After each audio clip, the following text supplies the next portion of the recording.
Thanks for staying with us. We're at the Kansas Soybean office here in Topeka. We're joined by Kenlon Johannes, who's the Executive Director of the Kansas Soybean Commission. And Kenlon, thanks for joining us. Happy New Year, Merry Christmas, the whole bit as we come into 2017. What a great year for Kansas soybean farmers. It looks like we potentially have a record crop. Well, certainly, kind of an early holiday gift, I guess, exactly. is what we ended up getting. Which means potentially we've got some additional revenue coming through from the penny per bushel deal. And what are some of the things that the Commission's looking at possibly funding for fiscal year 17-18? Well, they have a great opportunity. That, in fact, they looked at 70 different proposals that were submitted to them. They put out a request for a proposal in August.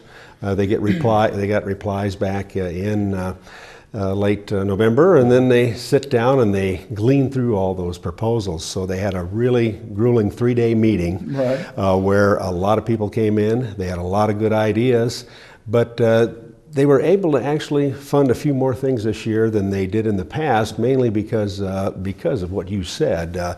It looks like the revenue this year could be over $8 million. Mm-hmm.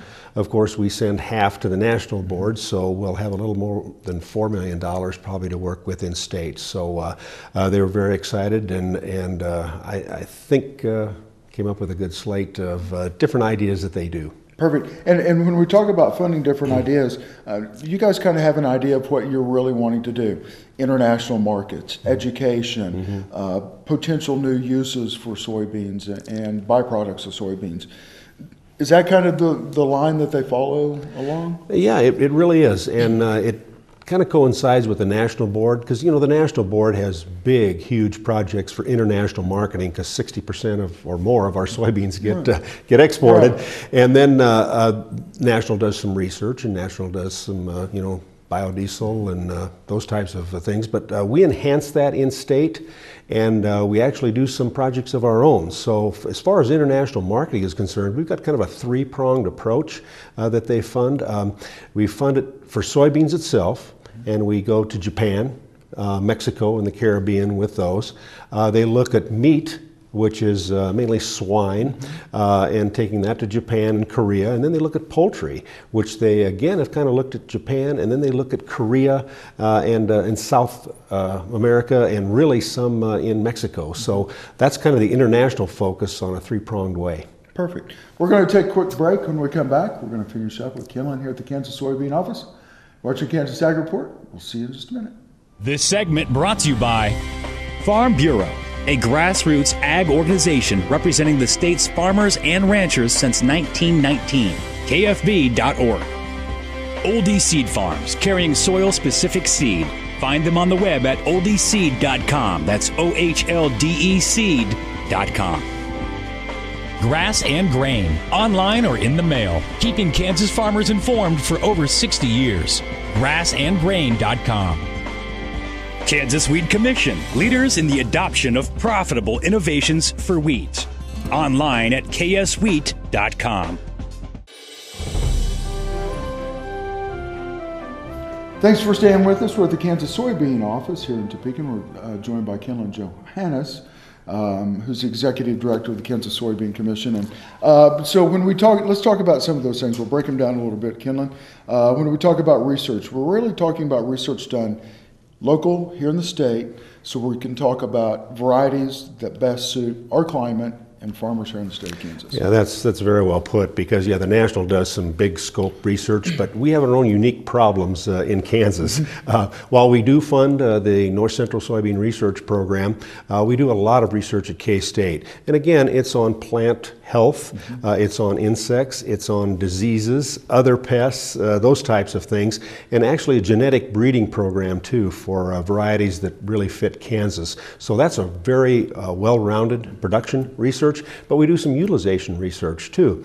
And in fact, we do some of that at Pittsburgh State. We develop polyoils that replace petroleum oils. And in fact, we're sitting on foam that's made with soybean oil-based polyoils. Some of that work done at Pittsburgh State with Kansas Soybean Commission funds. So that research component is very exciting. And not only that, you look at the water issues that we face and all the other things that go along with it. I know Kansas State's got research centers throughout the state of Kansas, so they're actually touching all regions of the state. You know, that's interesting. I didn't really put down the number. I'll have to look that up because, yes, I'm sure we probably have 6 to 10 locations out to western Kansas, southern, northern or central, and the like. So that's pretty exciting. But and not only that, you look at the research you can do at Kansas State University when it comes to the swine unit or the beef unit and everything else that goes along with that. Basically the feed unit. Yeah, we've done some feeding studies, things like that. And what I think we've done a little bit with K-State and some of the other universities, though, is really biodiesel. Now, we have a biodiesel consortium here in Kansas, which is somewhat unique. Some states are pushing out to promote biodiesel in stations and things like that. We're doing it with the academic aspect. So we've got a person who goes around and talks to diesel mechanics. We work with North Central Community College. We work with Seward County College. We work with K-State. We work with KU, all of them, and they form this consortium to really promote biodiesel and really educate those that would actually work on biodiesel machinery. Well, not only that, but it's just another use for soybeans, and it's added value. I think he even said it's kind of added value for the soybean farmer. Yeah, and it's an industrial use. Soy foods are pretty small. They're like 2%.